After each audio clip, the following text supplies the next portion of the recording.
Hello friends, કેમ છો બધા? મજામાં છો? બરાબર છે. તો મિત્રો, આજના લેક્ચરની અંદર આપણે આખા સિલેબસ મતલબ મેથ્સનો જે આખો સિલેબસ છે એમને આપણે કમ્પ્લીટ કરવાનો છે. એક જ લેક્ચરની અંદર આપણે આખું ગણિત કમ્પ્લીટ કરી નાખવાનું છે. રેડી? ધોરણ 10 વિષય જે ગણિત છે તેની અંદર સૂત્ર આધારિત આપણે વન શોટ રિવિઝન આજના લેક્ચરની અંદર જોશું કે જેની મદદથી તમને પરીક્ષામાં સારા માર્ક મળી શકે. જો સૂત્ર યાદ નથી તો તમે દાખલામાં આગળ નહીં વધી શકો. બરાબર? એટલા માટે આજના લેક્ચર છે એ તમારા માટે ઇમ્પોર્ટન્ટ બનશે, કારણ કે ટોટલી ચેપ્ટર જે 1 થી 14 ચેપ્ટર છે તમારા ગણિતની અંદર, બેઝિક મેથ્સ હોય તોય ભલે, સ્ટાન્ડર્ડ મેથ્સ હોય તોય ભલે, બંને પ્રકારના વિદ્યાર્થીઓ માટે આ ઇમ્પોર્ટન્ટ લેક્ચર બનશે. કારણ કે સૂત્ર નથી આવડતા તો દાખલો કેમ થશે ભાઈ? બરાબર? કેટલી વખત કેલ્ક્યુલેશન આપણને બધું આવડતું હોય પણ સૂત્ર ના આવડતું હોય તો આપણાથી આગળ વધી શકાય નહીં. તો સૂત્ર તમને આવડવા જરૂરી છે. તો આ લેક્ચર છે એ તમારા માટે ઇમ્પોર્ટન્ટ છે મિત્રો. ખાસ છેલ્લે સુધી જોવા વિનંતી કરું છું, કારણ કે જેટલા પણ મિત્રો સૂત્ર છે એ તમારે સાથે સાથે એવું હોય તો નોટ ડાઉન પણ કરજો કે જેથી કરીને પરીક્ષા આવે એ પહેલા તમે ક્વિક રિવિઝનમાં પણ એનો લાભ લઈ શકો. ક્લિયર? આ સિવાય દરેક ચેપ્ટરના આપણે વન શોટ કમ્પ્લીટ કરેલા છે હેતુલક્ષી આધારિત. એનું પ્લેલિસ્ટ પણ તમને નીચે ડિસ્ક્રિપ્શનમાં આપેલું છે, એકવાર ખાસ જોઈ લેવો. બરાબર છે? અને બોર્ડની પરીક્ષામાં પેપર કેવી રીતના લખવું, બોર્ડની પરીક્ષા દરમિયાન શું ધ્યાન રાખવું, કઈ વસ્તુનું ધ્યાન રાખવું, બરાબર છે, એ બધી રિલેટેડ જે ચર્ચા છે તેમની પણ આપણે એક વિડીયોના માધ્યમથી તમને સમજાવેલું છે. તો તેની લિંક પણ નીચે ડિસ્ક્રિપ્શનમાં આપેલી છે. અને હજી તમને કાંઈ ક્વેરી હોય, પરીક્ષા નજીક જ છે અને પરીક્ષા આધારિત તમને કાંઈ પણ ક્વેરી હોય, કોઈ દાખલા ના થતા હોય તો તમે વોટ્સઅપના માધ્યમથી સ્ક્રીનશોટ મોકલી અને એનું સોલ્યુશન મેળવી શકો છો. વોટ્સઅપમાં તમે સ્ક્રીનશોટ મોકલશો એટલે હું તમને એનું સોલ્યુશન આપીશ. આ સિવાય ડિસ્ક્રિપ્શનમાં તમને યુટ્યુબ ની લિંક તો છે જ, તેમાં તમે સબસ્ક્રાઇબ કરેલું છે, વિડીયોને લાઇક કરેલો છે, તમારા મિત્રોને તમે શેર કરેલો છે. રેડી? પણ ઇન્સ્ટાગ્રામમાં પણ તમે ફોલો કરી શકો છો, ટેલિગ્રામમાં પણ તમે જોડાઈ શકો છો. ક્લિયર? અને ઘણા બધા વિદ્યાર્થીઓને પીડીએફની જરૂરિયાત પડતી હોય તો આ લેક્ચરની જે પીડીએફ છે મિત્રો એ પણ તમારે જોતી હોય તો નીચે ડિસ્ક્રિપ્શનમાં વોટ્સઅપ નંબર આપેલા છે, તેના ઉપર મેસેજ કરી અને તમે પીડીએફ મંગાવી શકો છો. ક્લિયર? તો મિત્રો, લેક્ચરની શરૂઆત કરીએ. મારું નામ છે કિશન ઠુમર. આજના લેક્ચરની અંદર આપણે સૂત્ર આધારિત ધોરણ 10 નું જે ગણિત વિષય છે તેમને આખું કમ્પ્લીટ કરવાનું છે. ક્લિયર? તો ચાલો શરૂઆત કરીએ મિત્રો. Math with KT sir. તો આપણે શરૂઆત કરશું. સૌથી પહેલા મિત્રો તમે જોશો તો ચેપ્ટર નંબર 1 વાસ્તવિક સંખ્યાઓ. વાસ્તવિક સંખ્યાઓ નાનું નાજુકડું ચેપ્ટર છે, જેના દાખલાઓ છે એ પણ બહુ લિમિટેડ સંખ્યામાં તમને પૂછાવાના છે, પણ બેઝિક ફંડા તમને ક્લિયર હોવા જોઈએ. હેતુલક્ષી ઉપર વધારે ફોકસ કરજો. દાખલા જે છે એ તમને હું કહું છું હમણાં થોડીક વારમાં કેવા પ્રકારના પૂછાઈ શકે છે. સૌથી પહેલા અંકગણિતનું મૂળભૂત પ્રમેય કોને કહેવાય? અંકગણિતનું મૂળભૂત પ્રમેય એટલે કે દરેક વિભાજ્ય સંખ્યા અને તેને અવિભાજ્ય સંખ્યાઓના ક્રમને અવગણીને, એટલે ક્રમને કઈ ધ્યાનમાં રાખવાની જરૂર નથી, અવિભાજ્ય સંખ્યાઓના ગુણાકાર સ્વરૂપે તમે રજૂ કરી શકો છો. તે પ્રમેયને શું કહેવાય છે મિત્રો? અંકગણિતનો મૂળભૂત પ્રમેય કહેવામાં આવે છે. રેડી? અનન્ય રીતે એટલે કે માની લો કે કોઈ પણ સંખ્યા 21 છે તો આને તમે 7 તેરી 21 લખી શકો, 3 ગુણ્યા 7 કરી શકો. બરાબર? એટલે 3 ગુણ્યા 7, 7 ગુણ્યા 3. તો એ ક્રમને કાંઈ ધ્યાનમાં રાખવાની જરૂર નથી. તો કોઈ પણ વિભાજ્ય સંખ્યા છે તો તેને અવિભાજ્ય સંખ્યાના ગુણાકાર સ્વરૂપે તમે રજૂ કરી શકો છો. તેમને કહેવાય છે અંકગણિતનું મૂળભૂત પ્રમેય. આ એક પોઈન્ટ છે મિત્રો કે જે તમને √2 છે, √3 છે, √5 છે, એ અસમય સંખ્યાઓ છે જે સાબિત કરવાના દાખલા પૂછાતા હોય તેની અંદર કામ આવી શકે છે. તો આ પોઈન્ટ કયો છે? તો કે p એક કોઈ અવિભાજ્ય સંખ્યા છે અને ધન પૂર્ણાંક a માટે જો a² p વડે વિભાજ્ય હોય તો એ પણ p વડે વિભાજ્ય છે. ક્લિયર? તો આ જે √2 છે, √3 છે, √5 છે, √7 છે, 1/√2 છે, આને રિલેટેડ જે અસમય સંખ્યા સાબિત કરવાના દાખલા છે તો તે સાબિત કરવાની અંદર આ પ્રમેયની જરૂરિયાત પડતી હોય છે. તો ખાસ યાદ રાખજો, p કોઈ એક અવિભાજ્ય સંખ્યા છે, a² ને તમે p વડે ભાગી શકો છો તો એને પણ તમે p વડે ભાગી શકશો. ક્લિયર? આ એવું પોઈન્ટ કહેવા માંગે છે. રેડી? આ બધી અસમય સંખ્યા છે, આ ધ્યાનમાં રાખવું. કોઈ પણ બે સંખ્યા છે એમાં એક સમય સંખ્યા છે, એક અસમય સંખ્યા છે, તો તેમનો સરવાળો, બાદબાકી, ગુણાકાર, ભાગાકાર. બરાબર? ભાગાકાર માટે છેદ છે એ શૂન્ય તો હોવો જોઈએ, શૂન્ય સિવાયનો. બરાબર? તો આપેલ સંખ્યાનો સરવાળો, બાદબાકી, ગુણાકાર, ભાગાકાર અસમય સંખ્યા થશે. ક્લિયર? એટલે એ વસ્તુ ધ્યાનમાં રાખવી, પરીક્ષામાં પૂછાઈ શકે છે. નેક્સ્ટ, સમય અને અસમય સંખ્યાના સરવાળા કે તફાવત અસમય હોય છે, ગુણાકાર, ભાગાકાર અસમય હોય છે. આ એક સૂત્ર ખાસ નોટ ડાઉન કરો મિત્રો. કોઈ પણ બે ધનપૂર્ણાંક સંખ્યા છે a અને b ધનપૂર્ણાંક સંખ્યા છે તો એમનો ગુસા અને લસા બેનો ગુણાકાર કેટલો થશે? તો કે બે સંખ્યાના ગુણાકાર જેટલો થશે. તો કેટલી વાર આનો પણ 2 માર્કનો દાખલો પૂછાતો હોય છે, તો તે પણ ધ્યાનમાં રાખવું. ક્લિયર? તો અહીંયા ગુસા કેવી રીતના મેળવવું? તો કોઈ પણ બે સંખ્યા આપેલી છે એ બે સંખ્યાને અવિભાજ્ય અવયવોના ગુણાકાર સ્વરૂપે દર્શાવી દો પહેલા તો. પછી નાનામાં નાની અવિભાજ્ય સંખ્યાઓના જે નાની ઘાત છે, મતલબ ગુણાકારમાં સામાન્ય અવિભાજ્ય અવયવ લેવાના, એની નાનામાં નાની ઘાતવાળા પદોનો ગુણાકાર કરો એટલે તમને ગુસા મળશે. અને તમામ અવિભાજ્ય અવયવોના મોટામાં મોટી ઘાતાંકવાળા પદોનો ગુણાકાર કરશો તો તમને લસા મળશે. ક્લિયર? તો આ કન્સેપ્ટ છે ગુસા અને લસાનો. વાસ્તવિક સંખ્યાની અંદર આટલો લગભગ આટલા ટોપિકની અંદર આખું ચેપ્ટર કવર થાય છે, જેમાં મેં તમને કીધું 2 માર્કમાં કેવા દાખલા પૂછાઈ શકે હેતુલક્ષી માટે તો આપણે ઓલરેડી વિડીયો બનાવેલો છે, એ પણ તમે જોઈ લેવો. Next chapter number 2 બહુપદીઓ. બહુ જ નાનું નાજુકડું ચેપ્ટર અને તમને સારા એવા વેટેજમાં પૂછાઈ શકે છે. બરાબર, 6 થી 9 માર્કમાં બેસિક સ્ટાન્ડર્ડ 2 ની આપણે કમ્બાઈનમાં વાત કરશું.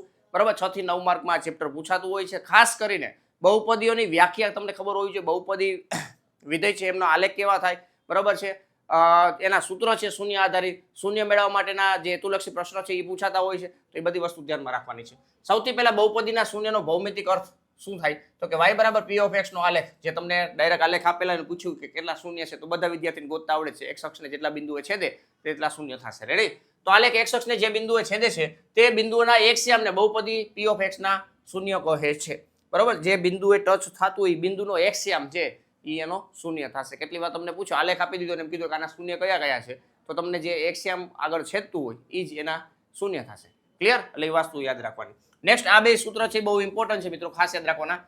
બહુપદીના શૂન્ય અને સહગુણક વચ્ચેનો સંબંધ. સ્ટાન્ડર્ડ મેથ્સ વાળાને આ દાખલો છે એ પૂછાતો હોય છે. બહુપદીનો શૂન્ય અને સહગુણક વચ્ચેના સંબંધ આધારિત. અને બેઝિક મેથ્સ વાળા છે તો એમને શૂન્યનો સરવાળો અને ગુણાકાર આપેલા હોય એના ઉપરથી દ્વિઘાત બહુપદી બનાવવાનું, એવા પ્રકારના દાખલાઓ પૂછાતા હોય છે ખાસ. રેડી? તો આ સંબંધ આધારિત છે. આલ્ફા અને બીટા એ દ્વિઘાત બહુપદી છે. ax² + bx + c. આમાં a b અને c ગોતતા આવડવું જોઈએ ભાઈ. x વર્ગનો સહગુણક છે a છે, x નો સહગુણક b છે અને અચળ પદ શું છે મિત્રો? c છે. ક્લિયર? આ વસ્તુ ખાસ ધ્યાનમાં રાખવી. માઇનસ નિશાની આવતી હોય તો માઇનસ નિશાની સાથે સાથે લેવી. રેડી? ના શૂન્ય, ધારો કે આલ્ફા અને બીટા આપણે વાત કરી તો આલ્ફા પ્લસ બીટા શૂન્યનો સરવાળાનું સૂત્ર શું છે? તો -b/a. બરાબર છે, શૂન્યનો સરવાળો અને શૂન્યનો ગુણાકાર છે c/a. ક્લિયર? b એટલે શું? તો કે x નો સહગુણક અને a એટલે શું? તો કે x વર્ગનો સહગુણક. અહીં c એટલે અચળ પદ અને a એટલે x વર્ગનો સહગુણક. રેડી? તો આ વસ્તુ ધ્યાનમાં રાખવી. કેટલી વાર તમને આલ્ફા પ્લસ બીટા આપેલું હોય તો એના ઉપરથી બહુપદીનું સૂત્ર બનાવવા માટેનું બહુપદી પૂછેલું હોય તો આ રીતના k x². અહીંયા માઇનસ નિશાની છે મિત્રો, ખાસ યાદ રાખજો. આલ્ફા પ્લસ બીટા શૂન્યનો સરવાળો ડાયરેક્ટ આપેલો છે, શૂન્યનો ગુણાકાર આપેલો છે. ક્લિયર? અને આ k નોટ ઇક્વલ ટુ 0 આવું લખવું જરૂરી છે.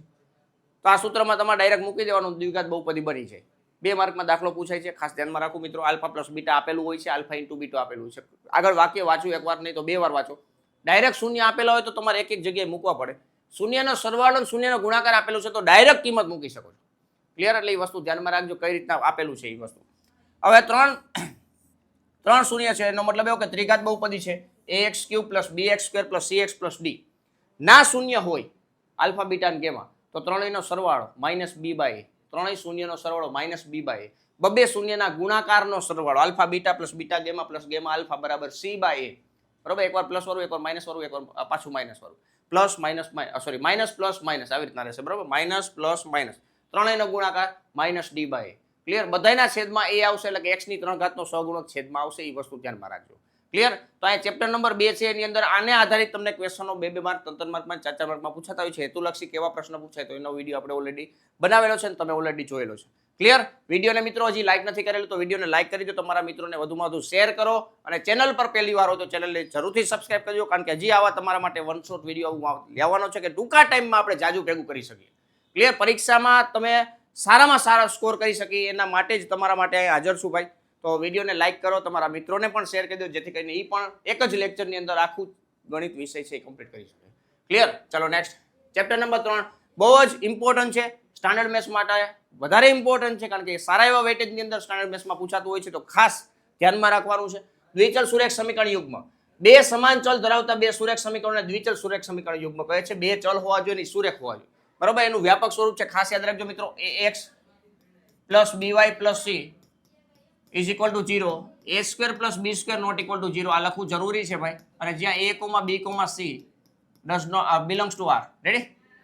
બંને x અને y બંનેનો સહગુણક છે, એક સાથે શૂન્ય ના હોઈ શકે એટલે એટલા માટે લખેલું છે a² + b² ≠ 0. આ વસ્તુ ક્લિયર રાખજો ભાઈ. કેટલી વાર તમને હેતુલક્ષીની અંદર પૂછાતું હોય છે તો ધ્યાનમાં રાખો. ધારો કે 2 અહીંયા સુરેખ સમીકરણ યુગમાં આપેલા છે, એટલે કે સુરેખ સમીકરણ યુગમાં આપેલા છે 2 સમીકરણ, તો જેમાં x નો સહગુણક a1, y નો સહગુણક b1, અચળ પદ c1. બીજા સમીકરણમાં x નો સહગુણક a2 છે, y નો સહગુણક b2 છે, અચળ પદ c2 છે. આ વાસ્તવિક સંખ્યાઓ અને આ શરત છે બે માટે. આ સિંગલ સમીકરણ હોય ત્યારે આ રીતના સમીકરણ યુગ્મ શબ્દ વાપરેલો હોય ત્યારે તમારે બે સમીકરણ લખવા પડે, બે માટે આ રીતના શરત રહેશે. ક્લિયર? એટલે આ વસ્તુ ધ્યાનમાં રાખજો. આ સિવાય સુરેખ સમીકરણ યુગ્મનો ઉકેલ અનન્ય અથવા અનંત સંખ્યાનો બનેલો હોય છે તો તે સમીકરણ યુગ્મને શું કહેવાય મિત્રો? સુસંગત હોય છે. તો કેટલી વાર તમને જોડકામાં પૂછે અથવા તો એક વાક્યમાં પૂછે કે સમીકરણ સુસંગત ક્યારે હોય છે? તો સુસંગત ત્યારે હોય છે કે જ્યારે ઉકેલ મળતો હોય. ઉકેલ એક હોય તોય ભલે, એટલે કે અનન્ય હોય તોય ભલે, અથવા અનંત હોય તોય ભલે. ક્લિયર? એટલે એ વસ્તુ ધ્યાનમાં રાખવાની છે. જો સુરેખ સમીકરણનો ઉકેલ અનંત સંખ્યાનો બનેલો હોય, એટલે કે અનંત સંખ્યાનો બનેલો હોય તો તેમને અવલંબી સમીકરણો પણ કહે છે. શું કહે છે મિત્રો? અવલંબી સમીકરણ. તો આવી રીતના ક્યારે પૂછે? સુસંગત સમીકરણો છે સાથે સાથે એને અવલંબી પણ કહેવાય. ક્યારે? અનંત ઉકેલ હોય ત્યારે. બરોબર? આમ આ વિકલ્પમાં સુરેખ સમીકરણ યુગ્મ સમીકરણો અવલંબી અને સુસંગત છે. રેડી? તો જ્યારે ઉકેલ ન મળે ત્યારે શું? તો કે સુસંગત નથી, એટલે કે અસંગત પણ લઈ શકો. અસંગત અથવા સુસંગત નથી. ક્લિયર? આને આધારિત આ શરત જે છે મિત્રો, એ શરતને આધારિત આપણે જોઈએ અહીંયા છે, આ છે શરત. બરાબર છે? તો આ બે સમીકરણ આપેલા છે. બહુ મોસ્ટ આઈએમપી આ શરતો છે કે જેને આધારિત ક્વેશ્ચનો પૂછાય જ. રેડી? બાકી 3 માર્કમાં 4 માર્કમાં લોપની રીત, આદેશની રીત હમણાં થોડીક વારમાં વાત કરીએ ભાઈ. રેડી? સૌથી પહેલા a1/a2 not equal to b1/b2 આ શરત હોય, આ શરતનું પાલન થતું હોય તો સમીકરણ યુગ્મ સુસંગત છે, એટલે કે ઉકેલ મળતો હોય તેને સુસંગત કહેવાય. અનન્ય ઉકેલ મળે. કેવો ઉકેલ મળે? અનન્ય બિંદુમાં છેદ, એટલે કે ઉકેલ છે એ અનન્ય થશે. છેદતી રેખા છે. રેખા કેવી હોય? તો કે છેદતી છે. રેડી? છેદ બિંદુ એ સમીકરણનો ઉકેલ છે. બે રેખાઓ જ્યાં છેદે એ છેદ બિંદુ છે, બેનો ઉકેલ થશે. ક્લિયર? એટલે આ વસ્તુ યાદ રાખજો, અનન્ય ઉકેલ છે અને છેદતી રેખા થશે. નેક્સ્ટ, a1/a2 અને b1/b2 આ બે સરખા છે, પરંતુ આ પહેલો ગુણોત્તર c1/c2 સાથે સરખો નથી થતો, અથવા બીજો ગુણોત્તર પણ c1/c2 સાથે સરખો નથી થતો. બરોબર? ટૂંકું ટચમાં આપણે આવી રીતના કહી શકીએ a1/a2 બરાબર b1/b2 not equal to c1/c2. ત્યારની વાત છે આ. બરોબર? તો ત્યારે શું કહેશું? તો કે સમીકરણ યુગ્મ સુસંગત નથી. સુસંગત નથી. ક્લિયર? આ મતલબ આ પ્રકારની શરતનું જ્યારે પાલન થતું ત્યારે આપણે એવું કહી શકીએ કે જે બે રેખાઓ ડ્રો થવાની છે, બરોબર, રેખાઓ જ્યારે બે ડ્રો થવાની છે ત્યારે કેવી હશે મિત્રો? સમાંતર રેખાની જોડ રચશે. બરોબર? સમાંતર રેખાની જોડ રચશે. બરોબર? આપણે ઓલરેડી જાણીએ છીએ કે સુરેખ બહુપદી હોય, એટલે કે સુરેખ સમીકરણ હોય ત્યારે એમનો આલેખ છે એ રેખા છે, અને દ્વિઘાત બહુપદી છે એમનો આલેખ છે પર્વલય છે. બરોબર? પર્વલય છે. x વર્ગનો સહગુણક પ્લસ હોય તો ઉપર તરફ પર્વલય ખુલે, x વર્ગનો સહગુણક માઇનસ હોય તો નીચે તરફ પર્વલય ખુલશે. આ વસ્તુ ધ્યાનમાં રાખવી. ક્લિયર? તો અહીંયા સુરેખ શબ્દ આવ્યો એટલે કે રેખા ડ્રો થાય એના ઉપરથી મને યાદ આવ્યું તો મેં કહી દીધું છે. ક્લિયર? તો અહીંયા ઉકેલ નથી. ઉકેલ નથી. સમાંતર બે રેખા હોય તો એકબીજાને છેદવાની જ નથી, એટલે ઉકેલ મળે નહીં. ક્લિયર? નેક્સ્ટ, ત્રીજો પોઈન્ટ, ત્રણેય ગુણોત્તર સમાન છે. ત્રણેય ગુણોત્તર સમાન છે. a1/a2 બરાબર b1/b2 બરાબર c1/c2. આને આધારિત આપણે એવું કહી શકીએ કે સમીકરણ યુગ્મ છે એ સુસંગત છે અથવા અવલંબી છે, એવું કહી શકાય. ક્લિયર? જે ઉકેલ મળવાના છે એ અનંત ઉકેલ મળવાના છે. આ સિવાય આપણે વાત કરીએ તો આની જે રેખા છે એ સંપાતી થશે. બરાબર છે? સંપાતી રેખા ડ્રો થશે. ક્લિયર? તો અવલંબી અને સુસંગત છે, સંપાતી રેખા છે, ઉકેલ છે કેવા છે મિત્રો? અનંત ઉકેલ છે. ક્લિયર? અનંત ઉકેલ છે એવું કહી શકીએ. તમામ બિંદુએ છેદશે, એનો મતલબ એવો કે ઉકેલ છે કેવો છે મિત્રો? અનંત છે. ક્લિયર? તો આ ત્રણે ત્રણ શરત છે મોસ્ટ આઈએમપી છે ભાઈ. ખાસ નોટ ડાઉન કરી લેવી અથવા તો મગજમાં ફિટ કરી દેવી. આ સિવાય બે રીત છે સમીકરણ યુગ્મનો ઉકેલ મેળવવો કેવી રીતના. ઉકેલ મળે છે તો એને મેળવવો કેવી રીતના ભાઈ? એના માટે બે રીત છે, આદેશની રીત અને લોપની રીત. આદેશની રીતમાં શું કરવાનું? તો તમને બે સમીકરણ આપેલા હોય અથવા તો કુટ પ્રશ્ન આપેલો હોય તો એના ઉપરથી સમીકરણ જાતે બનાવવાના હોય, પછી એમ કીધું આદેશની રીતે સોલ્વ કરો. તો આદેશની રીતમાં શું કરવાનું ભાઈ? કોઈ પણ બે સમીકરણ આપેલો એમાંથી કોઈ એક ચલને કરતા બનાવી, એક સમીકરણમાંથી એક ચલને કરતા બનાવી બીજા સમીકરણમાં મૂકો. બરાબર છે? એટલે તમને આખું બીજું જે સમીકરણ છે એ એક ચલ વાળું જોવા મળશે. એ સમીકરણને ઉકેલશો એટલે એ ચલની કિંમત તમને મળી જશે. બરાબર? એ ચલની કિંમત મળી જાય એટલે પાછું તમારે સમીકરણ એક જે બનાવેલું છે અથવા સમીકરણ બે જે બનાવેલું છે એમાં તમે એ ચલની કિંમત મૂકશો એટલે બીજો ચલ જે બાકી છે એ તમને મળી જશે. આને કહેવાય આદેશની રીત. એક સમીકરણમાંથી કોઈ એક ચલને કરતા બનાવો છે એનો મતલબ એવો કે આદેશ બનાવ્યો કહેવાય, આદેશ લીધો કહેવાય. ક્લિયર? તો એ રીતના કામ કરવાનું. લોપની રીત એટલે શું મિત્રો? લોપની રીત એટલે બે સમીકરણો આપેલા છે, એમાં જે ચલના સહગુણકો સમાન હોય એ ચલને તમે દૂર કરી શકો છો સરવાળો અથવા બાદબાકી કરીને. બે સમીકરણના સરવાળા અથવા બાદબાકી કરીને વધઘટ તમારે સમજવી પડે. આ સામસામે ગુણાવાન થાય એટલે કે સહગુણકો સમાન બનાવવાના થાય, અને પછી સરવાળો અથવા બાદબાકી કરી એ ચલને તમે લોપ કરી અને બાકીનો જે ચલ છે, જે લોપ થઈ ગયો એના સિવાયનો જે ચલ છે એની તમે કિંમત ગોતી શકો છો, અને એ કિંમત ગોતી અને પછી પાછી સમીકરણ 1 અથવા 2 માં તમે મૂકી જે આદેશની રીતમાં પ્રક્રિયા કરો છો એ રીતના પ્રક્રિયા કરો એટલે તમને લોપની રીતથી ઉકેલ મળી જશે. ક્લિયર? તો આ બે રીતની મદદથી તમને દાખલા બે રીતના પૂછાવાના જ છે, એ વસ્તુ ખાસ ધ્યાન રાખજો. ક્લિયર? પછી કુટ પ્રશ્ન આધારિત હોય તો ભલે, બેઝિક મેથ્સ વાળાને ડાયરેક્ટ બે સૂત્ર આપેલા, બે સમીકરણ આપેલા, ડાયરેક્ટ ઉકેલવાનું કહેવાય. બરાબર, બેઝિક મેથ્સ, સ્ટાન્ડર્ડ મેથ્સ બેમાં બે પ્રકારની રીતનો દાખલો છે. ક્લિયર? લાઈક કરવાનું બાકી હોય તો લાઈક કરી દો ભાઈ, તમારા મિત્રોને ફટાફટ શેર કરી દો. બરાબર, 3 ચેપ્ટર કમ્પ્લીટ થયા, હજી બાકીના ચેપ્ટરો માટે આપણે આગળ વધી ત્યાં સુધીમાં તમારા મિત્રો પણ આવી જાય. ક્લિયર? ચાલો નેક્સ્ટ દ્વિઘાત સમીકરણ સ્ટાન્ડર્ડ મેથ્સ માટે થોડુંક આ વેઇટેજ વાળું કહેવાય, બેઝિક મેથ્સ વાળા માટે બેઝિક લેવલનું કામ કરશે. બરાબર, પણ હમણાં થોડીક વાર પછી કહું કે આ પ્રકારના ક્વેશ્ચનો 100% કરી લેવા એટલે કરી જ લેવાના. રેડી? ચાલો જોઈએ. દ્વિઘાત સમીકરણ છે. દ્વિઘાત સમીકરણ આપણે ઓલરેડી જાણીએ છીએ, જે બહુપદી છે, દ્વિઘાત બહુપદી. બરાબર, જેનો આલેખ આપણે જાણીએ છીએ કે પરવલય છે. એ પરવલય આલેખ જ્યારે આપણે વાત કરીએ છીએ ત્યારે આ બહુપદી બરાબર તમે 0 લઈ લેશો, બરાબર 0. બરાબર, ax વર્ગ પ્લસ bx પ્લસ c બરાબર 0. એ આ દ્વિઘાત સમીકરણનું પ્રમાણિત સ્વરૂપ છે. દરેક ચેપ્ટરના પ્રમાણિત સ્વરૂપ તમને ખબર હોવા જોઈએ. ક્લિયર? એમાં abc જે છે એ વાસ્તવિક સંખ્યા છે, પણ એ ક્યારેય 0 હશે નહીં, નકર દ્વિઘાત બહુપદી દ્વિઘાત સમીકરણ બનશે નહીં. હવે દ્વિઘાત સમીકરણના બીજની વાત કરીએ તો આ સમીકરણના આપણે એવા ઉકેલ મેળવવાના છે કે જેથી કરીને x ની તમે એવી કિંમત ગોતી આવો કે જેથી એ સમીકરણનું સમાધાન થતું હોય. સમાધાન મતલબ એની કિંમત મૂકતા બરાબરની ઓલી બાજુ જે સંખ્યા આપેલી છે એ સંખ્યાનો જવાબ આવી જવો જોઈએ. ક્લિયર? તો એને આપણે બીજ કહી શકીએ. તો અહીં લખ્યું છે a alpha square plus b alpha plus c બરાબર 0 હોય તો આલ્ફા ને દ્વિઘાત સમીકરણ ax square plus bx plus c બરાબર 0 નો એક વાસ્તવિક બીજ છે એવું કહેવાય. બરાબર, એક વાસ્તવિક બીજ છે એવું કહેવાય. ક્લિયર? તો આ વાસ્તવિક બીજ ઉકેલવા માટેના તમને દાખલા બેઝિક મેથ્સ વાળાને ઇઝી લેવલના પૂછાતા હોય છે અવયવીકરણની રીતથી.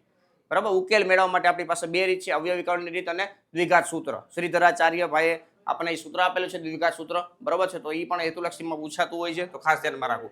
દ્વિઘાત બહુપદી ax square plus bx plus c બરાબર c ના શૂન્ય અને દ્વિઘાત સમીકરણ ax square plus bx plus c બરાબર 0 ના બીજ સમાન હોય છે. બહુપદીમાં p ઓફ x બરાબર લખ્યું હોય અને બરાબર 0 કરી લખ્યું હોય. રેડી? જ્યારે શૂન્ય અને સહગુણક વચ્ચેનો સંબંધ નક્કી કરતા હોય ત્યારે તમે અવયવ મેળવો છો ત્યારે બરાબર 0 કરીને જ વાત કરો છો. બરાબર, એનો મતલબ એવો કે બેના બીજ કેવા છે મિત્રો? સમાન છે. ક્લિયર? એટલે એ વસ્તુ ધ્યાનમાં રાખવું. અવયવીકરણની રીતે દ્વિઘાત સમીકરણના બીજ ગોતવા. અવયવ પાડતા તમને કમ્પલસરી આવડતા હોય છે, બેઝિક મેથ્સમાં હોય તો ભલે, સ્ટાન્ડર્ડ મેથ્સમાં હોય તો ભલે, 9મા ધોરણથી શીખતા હો છો, પણ અહીંયા તમને થોડાક ટ્વિસ્ટેડ આંકડા હોય જે ટેક્સ્ટ બુક આધારિત છે. ક્લિયર? જે પરીક્ષામાં પૂછાવા લાયક હોય. જો આપણે દ્વિઘાત બહુપદી ax square plus bx plus c ના સુરેખ અવયવ મેળવી શકીએ તો ax square plus bx plus c બરાબર 0 ના સુરેખ અવયવને શૂન્ય સાથે સરખાવીને દ્વિઘાત સમીકરણ ax square plus bx plus c બરાબર 0 ના બીજ શોધી શકીએ છીએ. બરાબર, ધારો કે એક એક્ઝામ્પલ આપું, x square minus 5x plus 6 બરાબર 0. રેડી? આના અવયવ પાડવો હોય તો x સ્ક્વેર 3 દુ 6 થશે અને 3 ને 2 5 થશે. બરાબર, તો આ રીતના આપણે બે ભાગ પાડીએ છીએ. આ બેમાંથી x કોમન નીકળી જાય તો x માઇનસ 3, અહીંયા -2 કોમન કાઢી નાખો તો x માઇનસ 3 બરાબર 0. તો આ બે 0 બની ગયા, મતલબ x માઇનસ 3 બરાબર 0 અને x માઇનસ 2 બરાબર 0. તો આના ઉપરથી x બરાબર 3 અને x બરાબર 2 જે છે મિત્રો, એ છે એ આ જે બહુપદી છે અથવા તો સમીકરણ દ્વિઘાત સમીકરણ જે છે એને આપણે શૂન્ય કહી શકીએ. બરાબર છે, શૂન્ય બહુપદી હોય તો શૂન્ય કહેશું અને દ્વિઘાત સમીકરણ હોય તો આપણે એને બીજ કહેશું. ક્લિયર? તો એ બે વસ્તુ સમાન જ છે એવું આપણે કીધેલું છે. રેડી? નેક્સ્ટ અહીંયા દ્વિઘાત સૂત્ર છે, મોસ્ટ આઈએમપી છે, શ્રીધરાચાર્ય ભાઈએ આપણને આપેલું છે. Shridharacharya b square minus 4ac greater than equal to 0, મતલબ વાસ્તવિક બીજ મેળવવા માટેની આ કન્ડિશન છે. વાસ્તવિક બીજ મેળવવા માટેની b square minus 4ac greater than equal to 0. બીજનું સ્વરૂપ કેવું છે એ નક્કી કરવા માટે આપણે વિવેચકનો ઉપયોગ કરીએ છીએ, પણ b square minus 4ac greater than equal to 0 હોય તો દ્વિઘાત સૂત્રની મદદથી આપણે વાસ્તવિક બીજ મેળવી શકીએ છીએ. અત્યારે ax square plus bx plus c બરાબર 0 ના વાસ્તવિક બીજ, આગળ લખ્યું વાસ્તવિક બીજ, આ સૂત્ર છે x બરાબર -b. આ થોડુંક સેપરેટ કરીને લખેલું છે, તમે જે યાદ રાખેલું છે આ પ્રકારે છે -b. માઇનસ નિશાનીને ધ્યાનમાં રાખજો ભાઈ. પ્લસ ઓર માઇનસ અંડર રૂટમાં b સ્ક્વેર માઇનસ 4ac છેદમાં 2a. ક્લિયર? છેદમાં 2a. તો આ સૂત્ર યાદ રાખવાનું છે ખાસ કરીને. આ દ્વિઘાત સૂત્ર છે, પરીક્ષામાં ડાયરેક્ટલી પણ પૂછાય છે 1 માર્કમાં, અથવા તમને આને રિલેટેડ દાખલો હોય, વિવેચકને આધારિત દાખલો હોય. બરોબર છે, તો એ વસ્તુ ધ્યાનમાં રાખો. આ જે b સ્ક્વેર માઇનસ 4ac છે એને દ્વિઘાત સમીકરણનો શું કહેવાય મિત્રો? વિવેચક કહેવાય. શું કહેવાય? વિવેચક. તો વિવેચકને જેને આપણે d વડે દર્શાવીએ છીએ તો આ d બરાબર સૂત્ર છે. કેના બરાબર? તો કે d બરાબર, બરાબર, d બરાબર b સ્ક્વેર માઇનસ 4ac અને d બરાબર b સ્ક્વેર માઇનસ 4ac એના ઉપરથી બીજના સ્વરૂપ આપણે નક્કી કરી શકીએ છીએ. તેના માટે 100% આઈએમપી કહી શકાય એ પ્રકારનું છે. અસ્તિત્વ છે દ્વિઘાત સમીકરણ ax square plus bx plus c બરાબર 0 માં જો b square minus 4ac greater than 0 હોય તો બે બીજ વાસ્તવિક મળવાના છે. કેવા મળવાના છે? બે ભિન્ન અને વાસ્તવિક. બરાબર, બરાબર 0 છે તો વાસ્તવિક બીજ જ મળશે, પણ કેવા મળશે મિત્રો? સમાન મળશે. તો આ બે કમ્બાઈન કરીને શરત લખેલી છે b square minus 4ac greater than equal to 0. હેતુલક્ષીમાં ધારો કે એવું પૂછાય કે વિવેચકનું મૂલ્ય ક્યારે આપણે અસ્તિત્વ ધરાવે કે જ્યારે આપણને બીજ વાસ્તવિક મળતા હોય તો b square minus 4ac greater than equal to 0 લખવાનું રહેશે. ક્લિયર? આ વસ્તુ ધ્યાનમાં રાખવાની છે. Next, b square minus 4ac less than 0. Less than 0 મતલબ નેગેટિવ. નેગેટિવમાં મળતું હોય તો વાસ્તવિક બીજ મળશે નહીં. વાસ્તવિક બીજ મળશે નહીં. ક્લિયર? તો વાસ્તવિક બીજ માટે b² - 4ac > 0 થશે. આ વસ્તુ ખાસ યાદ રાખવાનું છે. સમાન બીજ હોય ત્યારે બે બીજ સમાન થશે તો x બરાબર આ સૂત્ર થશે -b/2a -b/2a, કારણ કે આ વસ્તુ 0 થઈ ગઈ, આ વસ્તુ 0 છે તો -b/2a આ સૂત્ર થશે. બરોબર, બીજ જ્યારે સમાન હોય ત્યારે. તો આ ચેપ્ટર નંબર 4 દ્વિઘાત સમીકરણ કમ્પ્લીટ થાય છે. નેક્સ્ટ ચેપ્ટર નંબર 5 સમાંતર શ્રેણી. સમાંતર શ્રેણી છે મિત્રો, બે બેઝિક મેથ્સ હોય. સમાંતર શ્રેણી સારામાં સારા માર્કે પૂછાય છે, સારામાં સારા વેટેજમાં છે. બરોબર છે, 4-5 ચેપ્ટરો બેઝિક મેથ્સ વાળાને આવડતા હોય એટલે લગભગ 50 ઉપર કવર કરી શકે. એમાં એનું એક ચેપ્ટર છે સમાંતર શ્રેણી. એટલા સ્ટાન્ડર્ડ મેથ્સ માટે પણ એક સારા એવા વેટેજમાં પૂછાય છે મિત્રો. તો આ તમારા બે પ્રકારના મેથ્સ માટે આ ઇમ્પોર્ટન્ટ છે એટલે ધ્યાનમાં રાખજો. સૌથી પહેલા પ્રથમ પદ એ સિવાયનું કોઈ પણ પદ આગળના પદમાં નિશ્ચિત સંખ્યા ડી એટલે કે સામાન્ય તફાવત. શું છે મિત્રો? સામાન્ય તફાવત. સામાન્ય તફાવત ઉમેરવાથી મળે છે તેવી સંખ્યાઓની યાદીને સમાંતર શ્રેણી કહે છે. તો આ સમાંતર શ્રેણીની વ્યાખ્યા થઈ ગઈ ભાઈ. કેટલી વાર એક માર્કમાં પૂછે તો આપણને આવડી જાય. નિશ્ચિત સંખ્યા ડી છે એ સમાંતર શ્રેણીનો શું કહેવાશે મિત્રો? સામાન્ય તફાવત કહેવાશે. શું કહેવાશે મિત્રો? સામાન્ય તફાવત. બરોબર, કોઈ એક પ્રથમ પદ આપેલું એમાં તમે કોઈ એક નિશ્ચિત સંખ્યાને ઉમેરો અથવા બાદ કરો. બરોબર, તો એ શું થશે મિત્રો? બાદ કરો મતલબ એ માઇનસ વાળી સંખ્યા ઉમેરી, એવું થયું ને ભાઈ. ક્લિયર? તો એ એક સમાંતર શ્રેણી રચશે. ક્લિયર? આ સમાંતર શ્રેણીનું વ્યાપક સ્વરૂપ છે. પ્રથમ પદ એ છે એને ઉમેરો એટલે ડી ઉમેરો એટલે a + d થાય. એટલે બીજું પદ a + 2d a + 3d, મતલબ જેટલામું પદ જોઈએ છે. બરોબર, એનું સૂત્ર કેવું બને તો કે a પ્લસ એના કરતા એક ઓછો d, મતલબ 10મું પદ જોતું હોય તો a + 9d. ક્લિયર? આ તમે જોઈ શકો છો. પેલું પદ છે તો આને a1 વડે દર્શાવાય, આને a2 વડે દર્શાવાય, a3 વડે દર્શાવાય, a4 વડે દર્શાવાય. આવી રીતના આગળ વાત કરી શકો છો. ક્લિયર? નેક્સ્ટ, તફાવત કેવી રીતના મેળવતો? તફાવત માટે તમને એવું ઉપરથી લખેલું હોવું જોઈએ કે સમાંતર શ્રેણીનો સામાન્ય તફાવત ગોતો. તો સમાંતર શ્રેણી આપેલી હોય તો બીજું પદ માઇનસ પેલું પદ, આ એક સૂત્ર છે. ત્રીજું પદ માઇનસ બીજું પદ, ચોથું પદ માઇનસ ત્રીજું પદ. આ રીતના આગળ જતા જાઓ અને બધાના મૂલ્ય તમને સમાન જ મળશે, કારણ કે સમાંતર શ્રેણી હોય તો સામાન્ય તફાવત હંમેશા સમાન હોય. બરોબર છે, એક સમાન મૂલ્ય આપે છે. અર્થાત પ્રત્યેક પ્રાકૃતિક સંખ્યા k માટે a k + 1 a k. Ready? અહીંયા લખેલું છે a k + 1 - a k. કોઈ પદ છે એમાંથી આગલું પદ બાદ કરો એટલે તમને સામાન્ય તફાવત મળે. ક્લિયર? સમાન થાય છે. તો સંખ્યાઓની યાદી a1 a2 a3 a4 સમાંતર શ્રેણી રચશે. શું રચશે મિત્રો? સમાંતર શ્રેણી રચે છે. ક્લિયર? નેક્સ્ટ, સમાંતર શ્રેણીનું nમું પદ 100% પૂછાવા લાયક. આને રિલેટેડ દાખલો પણ હોય છે મિત્રો. an = a + n - 1d. આ જે છે એમાં a પ્લસ એક ઓછો d, nમું પદ જોતું હોય તો n - 1 એક ઓછું, કારણ કે આ n એટલે કેટલાય ખબર નથી તો n - 1 * d. ક્લિયર? આ વસ્તુ ધ્યાનમાં રાખવું. એ પ્રથમ પદ છે, d સામાન્ય તફાવત છે અને a1 = a પણ લખી શકો છો. ક્લિયર? નેક્સ્ટ, સરવાળા માટે સમાંતર શ્રેણીના પ્રથમ n પદોનો સરવાળો. બે પ્રકારના સૂત્ર છે, એક આવડું અને એક આવડું. ક્લિયર? આમાં તમને અંતિમ પદ આપેલું હોય, આમાં અંતિમ પદ ના આપેલું હોય. બરોબર, એટલે કે સમાંતર શ્રેણી બે પ્રકારની હોય, એક શાંત સમાંતર શ્રેણી અને એક અનંત સમાંતર શ્રેણી. શાંત સમાંતર શ્રેણી માટે સરવાળાનું સૂત્ર આ રહેશે: Sn = n/2 કૌંસમાં 2a + n - 1 * d. પાકું કરી લેવાનું છે ભાઈ, આવવાનો છે દાખલો. બરાબર, સરવાળાનો દાખલો આવવાનો છે ભાઈ. બરાબર, જો અંતિમ પદ આપેલું છે તો n/2 કૌંસમાં પ્રથમ પદ વત્તા અંતિમ પદ, n/2 કૌંસમાં પ્રથમ પદ વત્તા અંતિમ પદ. બરાબર, તો આ લખ્યું છેલ્લું પદ l આપેલું હોય ત્યારે. ક્લિયર? આ છેલ્લું પદ l આપેલું હોય ત્યારે, ને આ જ્યારે સમાંતર શ્રેણી શાંત નથી ને અનંત છે. ક્લિયર? ત્યારે હવે એક વસ્તુ ખાસ યાદ રાખજો મિત્રો, d નું એક અગત્યનું સૂત્ર છે am - an / m - n. આને રિલેટેડ હેતુલક્ષી પ્રશ્ન પૂછાતા હોય છે તો આ સૂત્ર પણ યાદ રાખો સામાન્ય તફાવત ગોતવા માટે. બે અલગ અલગ પદો તમને કોઈ આપેલા છે, સમાંતર શ્રેણી માટે બે અલગ અલગ પદો આપેલા છે અને સામાન્ય તફાવત તમારે ડાયરેક્ટલી ગોતવું તો આ સૂત્ર છે મિત્રો. ક્લિયર? તો એ ધ્યાનમાં રાખવું. બરાબર, આને રિલેટેડ હેતુલક્ષી પ્રશ્ન પણ ઘણા બધા કરાવેલા છે, જોઈ લેવા.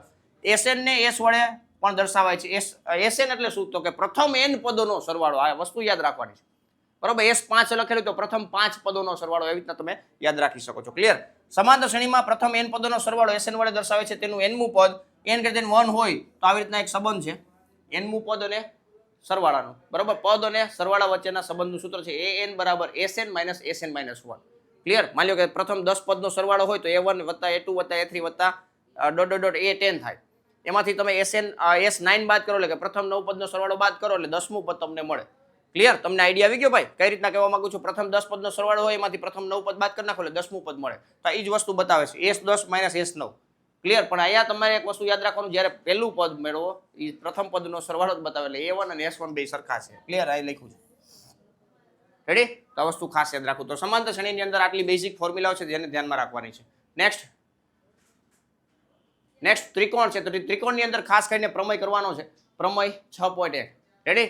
અને આ એક ઓપ્શનમાં જે એક્ઝામ્પલ તમને જોવા મળશે તો બેઝિક મેથ્સ વાળાની અંદર એવો ક્વેશ્ચન જોવા મળશે કે જેમાં તમને સમરૂપતાને આધારિત જે કન્ડિશનો છે બરોબર, સમપ્રમાણતાનો જે મૂળભૂત પ્રમેય છે તેને આધારિત ક્વેશ્ચનો હોઈ શકે બરોબર, કે જેમાં તમને અલગ અલગ માપ આપેલા હોય દાખલો ગણવાનો હોય. અને સ્ટાન્ડર્ડ મેથ્સ વાળા છે તો એને સાબિતીનો દાખલો હોઈ શકે છે બરોબર, સમરૂપતાના ગુણધર્મને આધારિત જે કાંઈ પણ કન્ડિશનો એપ્લાય કરી બરોબર, જ્યાં અલગ અલગ શરતો છે કે ભાઈ એકરૂપતા અને સમરૂપતા. એકરૂપતા કોને કહેવાય તો કે આકાર અને કદ બધું સમાન હોય તો એને એકરૂપતા કહેવાય.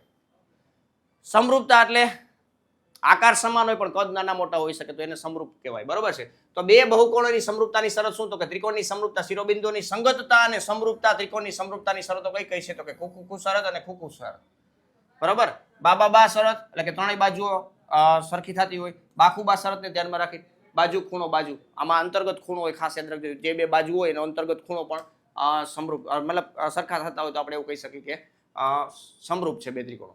ક્લિયર? એટલે બાજુઓ માની લો કે બે ત્રિકોણ આવી રીતના છે, ત્રિકોણ એબીસી સમરૂપ ત્રિકોણ PQR આવી રીતના આપેલું હોય તો આપણે આના ઉપરથી લખી શકીએ ભાઈ શું તો કે ખૂણો A બરાબર ખૂણો P, ખૂણો B બરાબર ખૂણો Q અને ખૂણો C બરાબર ખૂણો R. આના ઉપરથી બાજુઓનો ગુણોત્તર છે, અનુરૂપ બાજુઓનો ગુણોત્તર સમપ્રમાણમાં હોય, અનુરૂપ બાજુઓનો ગુણોત્તર સમપ્રમાણમાં હોય બરાબર. તો આ વસ્તુ ધ્યાનમાં રાખવાની છે ભાઈ 80/PR. રેડી? તો બાજુનો ગુણોત્તર સમપ્રમાણમાં હોય અને ખૂણાઓ જે છે એ અનુરૂપ ખૂણાઓ એકરૂપ મતલબ સરખા થશે. ક્લિયર? એટલે આ વસ્તુ ધ્યાનમાં રાખવાની એટલે આપણને સમરૂપ છે એવું કહી શકાય. સમપ્રમાણતાનું મૂળભૂત પ્રમેય અને તેનું પ્રતીપ આ બે વાક્ય ધ્યાનમાં રાખવા. સ્ટાન્ડર્ડ મેથ્સ વાળાએ બે પ્રમેય કરી લેવા ખાસ કરીને બરોબર. એટલે એ વસ્તુ વાંધો. પ્રતીપ છે પ્રતીપ પ્રમેય એ પણ ઈઝી જ છે. સમપ્રમાણતાના મૂળભૂત પ્રમેય થેલ્સનો પ્રમેય પણ કહીએ છીએ બરોબર. જો ત્રિકોણની કોઈ એક બાજુને સમાંતર દોરેલી રેખા બાકીની બે બાજુઓને ભિન્ન બિંદુઓમાં છેદે તો તે બાજુઓ પર કપાતા રેખાખંડો તે બે બાજુઓનું મતલબ બાજુઓનું સમપ્રમાણમાં વિભાજન કરે છે. ક્લિયર? આ બધા વસ્તુઓ બધા વિદ્યાર્થીઓ જાણતા જ હોય છે, છતાંય પણ આ એકવાર તમને હાઇલાઇટ આપી દઉં. આ ABC બરાબર, આ એક બાજુ BC છે એને સમાંતર રેખા આપણે ધારો કે L ડ્રો કરીએ છીએ, જે બે બાકીની બાજુને D અને E માં છેદેતા હોય તો આ AD ના છેદમાં DB બરાબર AE ના છેદમાં EC બરાબર. તો આ જે સૂત્ર છે આ સૂત્ર સાબિત કરવાનું જે છે એ પ્રમેય તરીકે ઓળખાય છે. ને પ્રમેય 4 માર્કમાં પૂછાતો હોય છે. બેઝિક મેથ્સ વાળાને આને રિલેટેડ એક્ઝામ્પલો પણ પૂછાતા હોય છે, ખાસ યાદ રાખવું. આ કટકાના છેદમાં આ કટકો, આ કટકાના છેદમાં આ કટકો, આનો બેનો સરવાળો કરો તો આખી બાજુ મળે, સમરેખ કહેવાય. ક્લિયર? એટલે આ વસ્તુ પણ ધ્યાનમાં રાખવાની છે કે કઈ રીતના પ્રમેયને આપણે લખવો, વ્યવસ્થિત રીતે પાકો કરી નાખવાનો છે, લીટી છાપી દેવાની છે. ત્રિકોણનું ક્ષેત્રફળ એમાં જરૂર પડશે 1/2 પાયો ગુણ્યા વેધ. ક્લિયર? આમાં તમારે થોડુંક ધ્યાન રાખવું કે ભાઈ આમાંથી વેધ ડ્રો કરવાનો છે, જ્યારે વેધ ડ્રો કરો ત્યારે 90 નો ખૂણો બતાવો બરોબર છે. કેટલા વિદ્યાર્થીઓ બતાવતા નથી તો એ વસ્તુ પણ ધ્યાનમાં રાખવાનું છે. ક્લિયર? નેક્સ્ટ ત્યાં ચેપ્ટર 6 ની અંદર આટલી વસ્તુ પૂછાતી હોય છે તો એ વસ્તુ ખાસ ધ્યાનમાં રાખવી. નેક્સ્ટ યામ ભૂમિતિ. તો યામ ભૂમિતિ નામનું ચેપ્ટર છે મિત્રો બેઝિક મેથ્સ વાળા માટે હાઈ વેટેજ વાળું ચેપ્ટર છે, સ્ટાન્ડર્ડ મેથ્સ વાળા માટે લો વેટેજ વાળું છે. બેઝિક મેથ્સ વાળાને દરેક એક્ઝામ્પલો આ ચેપ્ટરના આવડતા હોવા જોઈએ, કારણ કે બહુ સારા માર્કમાં પૂછાય છે, બહુ સારા માર્કમાં પૂછાય બરોબર. નાનું નાજુકડું ચેપ્ટર છે પણ સારા માર્કમાં પૂછાય છે. ક્લિયર? તેના માટે સૌથી પહેલા અંતરસૂત્ર આવડતું હોય, બે બિંદુ આપેલા હોય ધારો કે x1 y1 x2 y2, બે વચ્ચેનું અંતરસૂત્ર xm ના તફાવતનો સ્ક્વેર વત્તા ym ના તફાવતનો સ્ક્વેર એનું વર્ગમૂળ. સૂત્ર ભૂલવાનું નથી ભાઈ, 100% આનો દાખલો છે બરોબર છે. કેટલી વાર હેતુલક્ષીની અંદર આવો પ્રશ્ન પૂછાતો કે બિંદુ આપેલું હોય pxy નું ઉગમ બિંદુથી અંતર, તો આ એક બિંદુ 0 0 છે બરોબર, એક બિંદુ 0 0 છે અને એક xy છે. ક્લિયર? તો અંડરરૂટમાં x² + y² આને મગજમાં ફિટ કરી દો ભાઈ, મગજમાં ફિટ કરી દો, પરીક્ષામાં દેખાય. ક્લિયર? એટલે આ વસ્તુને ધ્યાનમાં રાખવાનું છે. રેડી? નેક્સ્ટ બે બિંદુ આપેલા છે. સ્ટાન્ડર્ડ મેથ્સ વાળા માટે આ દાખલો ઇમ્પોર્ટન્ટ બની શકે છે. બેઝિક મેથ્સ વાળામાં પૂછવાનું છે, કારણ કે બેઝિક મેથ્સમાં તો હાઈ વેટેજ વાળું દરેક સૂત્ર આધારિત તમને એક્ઝામ્પલો જોવા મળશે. રેડી? તો બે બિંદુ આપેલા છે, રેખાખંડનું m1 જેમ m2, બે બિંદુ આવી રીતના છે ધારો કે A અને B. આ એક રેખાખંડ છે, આ x1 y1 છે, આ x2 y2 છે, x2 y2. Clear? x2 y2. અહીંયા કોઈ P બિંદુ છે, વિભાજન કરે છે, અંતર વિભાજન લખેલું છે m1 m2 બરાબર. કેટલા આવી રીતના યાદ રાખતા હોય m અને n. ક્લિયર? m અને n આ રીતના યાદ રાખતા હોય છે. ક્લિયર? એટલે આ વસ્તુ ધ્યાનમાં રાખવાનું. હવે P છે એ વિભાજન કરે છે કોનું તો કે રેખાખંડ AB નું. કેની તરફથી તો કે A તરફથી m1 જેમ m2 ગુણોત્તરમાં. તો એનું સૂત્ર શું થશે મિત્રો? m1 m2 લખી નાખવાના. અહીંયા x2 ને x1 અહીં ખાસ યાદ રાખજો મિત્રો, પહેલા x2 આવશે મતલબ આની સાથે આનો ગુણાકાર થશે, આની સાથે આનો ગુણાકાર થશે. ક્લિયર? તો આમાં મિત્રો AB જે છે AB નું આ P બિંદુ છે વિભાજન કરશે, કયા ગુણોત્તરમાં કરે છે તો કે m1 જેમ m2 ગુણોત્તરમાં વિભાજન કરશે. કયા બિંદુ તરફથી તો કે A તરફથી બરાબર. P એ AB નું A તરફથી m1 જેમ m2 ગુણોત્તરમાં વિભાજન કરે છે અથવા તો m જેમ n ગુણોત્તરમાં વિભાજન કરે છે. રેડી? આના માટે એક વસ્તુ ખાસ યાદ રાખવાની છે મિત્રો, m1 નો ગુણોત્તર x2 થશે, x2 મતલબ બીજું બિંદુ b છે એની સાથે ગુણાકાર થશે, m2 નો a સાથે ગુણાકાર થશે. ક્લિયર? આ ગુણાકાર કરીને આવી રીતના સૂત્ર બનાવવાનું છે, m1 x2 m1 m2 x1 છેદમાં m1 m2. અહીંયા m1 y2 m2 y1 છેદમાં m1 m2. આ સૂત્રને ખાસ મિત્રો રાઉન્ડ બ્રેકેટમાં લખવાનું છે, વચ્ચે અલ્પવિરામ હોવો જોઈએ. કેટલાય ખુલ્લું આ બ્રેકેટ વગર લખતા હોય છે, ચોરસ બ્રેકેટમાં કેટલાય લખતા હોય, બધી વસ્તુ ખોટી છે. ખાસ યાદ રાખજો મિત્રો, અડધો માર્ક કપાઈ શકે છે, એટલું ધ્યાન રાખવું. રેડી? આના સિવાય તમને માની લો કે બે બિંદુ આપેલા, વિભાજન બિંદુ પણ આપેલું હોય, પણ કયા ગુણોત્તરમાં વિભાજન કરે છે એ ના આપેલું હોય ત્યારે તમારે k જેમ 1 ગુણોત્તર વાળું સૂત્ર યાદ રાખવાનું. બરાબર? k x2 x1 છેદમાં k + 1, k y2 y1 છેદમાં k + 1. રેડી? તો એ રીતના યાદ રાખવું. બરાબર? એટલે કે જેમ 1 ગુણોત્તરમાં વિભાજન કરતો હોય તો કે બિંદુ તમારે મતલબ કે ગોતો ઈઝી થશે. ક્લિયર? નેક્સ્ટ મધ્ય બિંદુ, આ પણ બહુ ઇમ્પોર્ટન્ટ છે મિત્રો. x1 y1 x2 y2 બે બિંદુ આપેલા છે, તેના મધ્ય બિંદુનો યામ કેવી રીતના મેળવવા મિત્રો? બેના xm નો સરવાળો ભાગ્યા 2 ym નો સરવાળો ભાગ્યા 2 રાઉન્ડ બ્રેકેટમાં લખવું, અલ્પવિરામથી જોડી દેવું. x1 + x2 છેદમાં 2 y1 + y2 છેદમાં 2. આટલું આવડતું એટલે યામ ભૂમિતિ કમ્પ્લીટ થાય ભાઈ, યામ ભૂમિતિ કમ્પ્લીટ થાય. ક્લિયર? લાઈક બટન હજી દબાવવાનું બાકી છે, જોઈ લ્યો જી એકવાર, ફટાફટ જોઈ લ્યો ભાઈ. બરાબર છે? ચાલો નેક્સ્ટ, ત્રિકોણમિતિનો પરિચય. તો સ્ટાન્ડર્ડ મેથ્સ વાળા માટે આ ઇમ્પોર્ટન્ટ કહી શકાય. બેઝિક મેથ્સ વાળાને અમુક ફોર્મ્યુલા આવડતી હોવી જોઈએ. બરાબર? જ્યારે કોઈ એક ખૂણો ને કોઈ એક બાજુ આપેલી હોય ત્યારે તમે ત્રિકોણમિતિના ઉપયોગથી બાકીની બાજુઓ અને ખૂણાઓ ગોતી શકો છો. ક્લિયર? તો એના માટે આ સૂત્ર છે sin સામેની બાજુ છેદમાં કર્ણ, cos પાસેની બાજુ છેદમાં કર્ણ, tan સામેની બાજુ છેદમાં પાસેની બાજુ. આનું વ્યસ્ત આ થશે, આનું વ્યસ્ત આ થશે, આનું વ્યસ્ત આ થશે. ક્લિયર? આ વસ્તુ યાદ રાખવાનું છે. sin નું વ્યસ્ત cosec, cos નું વ્યસ્ત sec, tan નું વ્યસ્ત cotec, cot થશે. બરાબર? cot a. ક્લિયર? સામેની બાજુ છેદમાં કર્ણ, તમે આને આવી રીતના યાદ રાખી શકો છો, શાક, પાક અને સાપા. ક્લિયર? sin cos tan શાક પાક સાપા, આ રીતના યાદ રાખી શકો છો. sin cos tan શાક પાક સાપા. બરાબર? આ રીતના તમે સૂત્ર યાદ રાખી શકો છો. ઇઝીલી તમને સૂત્ર મગજમાં ફિટ થઈ જશે અને કોઈ પણ દાખલો પૂછાય તો તમે ઇઝીલી કામ કરી શકશો. કોઈ પણ એક ગુણોત્તર આપેલો હોય, બાકીના ગુણોત્તર પૂછતા હોય તો આ સૂત્રનો તમારે 100% ઉપયોગ કરવો પડે. અને આ ચેપ્ટરની અંદર પાયથાગોરસ પણ ભેગો આવશે. કર્ણનો સ્ક્વેર બરાબર આજુબાજુનો જે કાટખૂણો બનાવે છે એ બાજુઓના વર્ગોનો સરવાળો. ક્લિયર? બાજુના વર્ગોનો સરવાળો. ક્લિયર? તો આ વસ્તુ યાદ રાખવાનું છે. આ બધા સૂત્રને તમે ભાગાકાર કરો, sin upon cos કરો એટલે તમને tan મળે. આ સૂત્રને ધ્યાનમાં રાખવું. tan નું વ્યસ્ત cot છે તો આ બાજુ cot મળ્યું ભાઈ. બરાબર? cot એટલે cos upon sin થશે. આ સૂત્રને ધ્યાનમાં રાખવું, કામ આવી શકે છે. ક્લિયર? તો આ વસ્તુને ધ્યાનમાં રાખવાનું છે. નેક્સ્ટ, આ ટેબલ છે એ બહુ જ ઇમ્પોર્ટન્ટ છે. 0 ડિગ્રી, 30 ડિગ્રી, 45, 60, 90 ડિગ્રી. બરાબર? તો આના માટે ત્રિકોણમિતિય ગુણોત્તર 6 એ 6 ને લાઈનમાં યાદ રાખવા ભાઈ. બરાબર? સાઇન નું ટેબલ આવડતું એટલે બાકી બધા તમારી પાસે રેડી છે. કેવી રીતના? તો કે સાઇન નું ટેબલ આવડે છે 0, 1/2, 1/√2, √3/2 અને 1. કોસ નું ટેબલ ગોતું છે, રિવર્સમાં લખો. અહીંથી જે છે એ રિવર્સમાં લખો. ક્લિયર? tan નું ગોતું છે, sin upon cos કરો. આ બેનો ભાગાકાર કરતા જાવ ભાઈ. ભાગાકાર. પરીક્ષા સ્ટાર્ટ થાય એ પહેલા તમારી પાસે ટાઈમ છે, રફ પેજ ની અંદર સૂત્ર લખો ભાઈ. બરાબર? પરીક્ષામાં રફ પેજ ની અંદર તમે સૂત્ર લખી શકો છો. ઉપર રફ કામ એવું લખી નાખવાનું. tan એટલે આ બાજુનું ભાગાકાર કરવાનો, sin upon cos. cosec એટલે sin નું વ્યસ્ત થાય, ઊંધું કરી નાખવાનું, વ્યસ્ત 1 ના છેદમાં મૂકી દો. બરાબર? cos એટલે sec નું વ્યસ્ત કરો, 1 ના છેદમાં મૂકી દો. cot એટલે tan નું વ્યસ્ત કરી નાખો. ક્લિયર? તો આ સૂત્ર યાદ રાખી લેવા. બરાબર? ઘણા વિદ્યાર્થીઓને આવી રીતના પણ શીખવવામાં આવતું હોય છે. 0/4, 1/4 વર્ગમૂળની અંદર, 2/4, 3/4 અને અહીંયા 4/4.